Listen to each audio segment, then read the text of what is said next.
नमस्कार श्रोतेहो. चपराक प्रस्तुत घनश्याम पाटील लिखित किस्सा इलेक्शनच्या या नवीन भागात आपल्या सगळ्यांचे स्वागत आहे.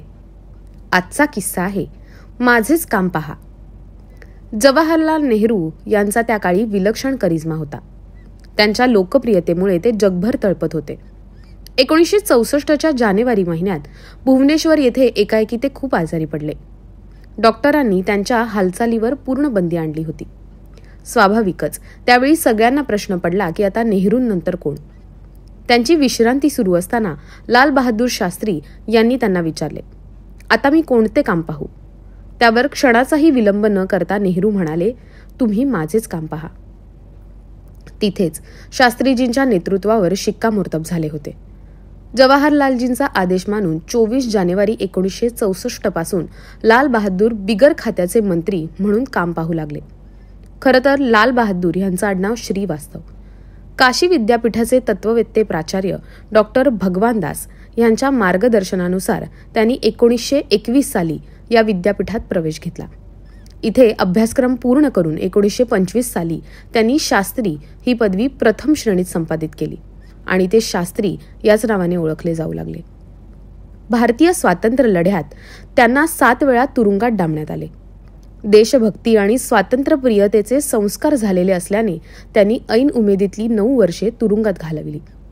अलाहाबाद नगरपालिकेचे सभासद म्हणून 7 वर्षे काम केल्यानंतर त्यांचा राजकीय आलेख कायम चढता राहिला. 13 मे 1952 रोजी ते केंद्रीय वाहतूक व रेल्वे मंत्री झाले.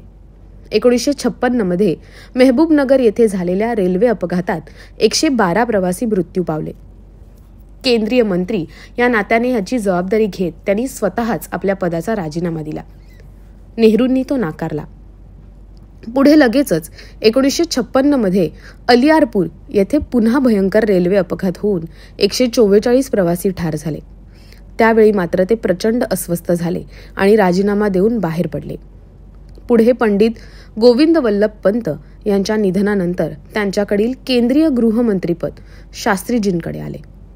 27 मे 1964 जवाहरलाल नेहरू यांचे निधन झाले आणि सारा देश शोकसागरात बुडालेला असताना शास्त्रीजींचे नाव पुढे आले. 9 जून 1964 रोजी त्यांनी पंतप्रधान म्हणून देशाची सूत्रे स्वीकारली. अतिशय गरिबीतून कर्तृत्वाने सर्वोच्च पद मिळवणाऱ्या शास्त्रीजींना अनितीने मिळवलेल्या पैशांची आणि सत्तेची चीड होती. त्यांनी जय जवान जय किसान हा नारा दिला. देशात अन्नधान्याचा तुटवडा असताना त्यांनी संध्याकाळचे जेवण सोडले होते. दर सोमवारी ते देशबांधवांसाठी उपवास करत असल्याने सोमवारला शास्त्रीजींचा वार म्हणत. पंतप्रधान झाल्यावर त्यांनी दक्षिण भारतातील भाषिक दंगली अत्यंत सामोपचाराने थांबवल्या. भारताच्या सर्व शेजारी राष्ट्रांशी मैत्रीचे संबंध निर्माण केले. पंजाबचे मुख्यमंत्री प्रतापसिंह कैरा यांच्या विरुद्ध केलेल्या आरोपांची चौकशी करून दास मंडळाचा अहवाल प्रसिद्ध केला. ओरिसाचे मुख्यमंत्री बिरेन मित्रा व माजी मुख्यमंत्री बिजू पटनाईक यांना औचित्यभंगावरून राजीनामे द्यायला लावले. केरळात राष्ट्रपती राजवट सुरू केली. भारत विरोधी कारवाया करणाऱ्या शेख अब्दुल्लांचा पासपोर्ट जप्त केला. चीन पाकिस्तान युद्धात कणखर भूमिका घेतली.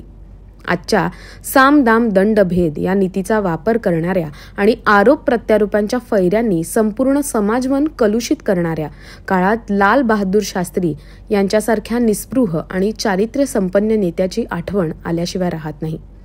किस्सा इलेक्शन सांगताना म्हणूनच अशा नेत्यांचे स्मरणही महत्त्वपूर्ण ठरते. तर श्रोतेहो, हा आजचा किस्सा तुम्हा सर्वांना कसा वाटला हे तुमच्या प्रतिक्रियांमधून आम्हाला नक्की कळवा. आणि अशाच धमाल किस्सांसाठी आणि मराठी साहित्यासाठी आमचं चॅनल जरूर सबस्क्राईब करा. तसंच पुणे शहरातून साहित्य चपराक हे मासिक आणि चपराक प्रकाशन ही उत्तमोत्तम पुस्तके प्रकाशित करणारी ग्रंथ प्रकाशन संस्था चालवण्यात येते. साहित्य चपराक मासिकाचा अंक दरमहा 10 तारखेला प्रकाशित होतो.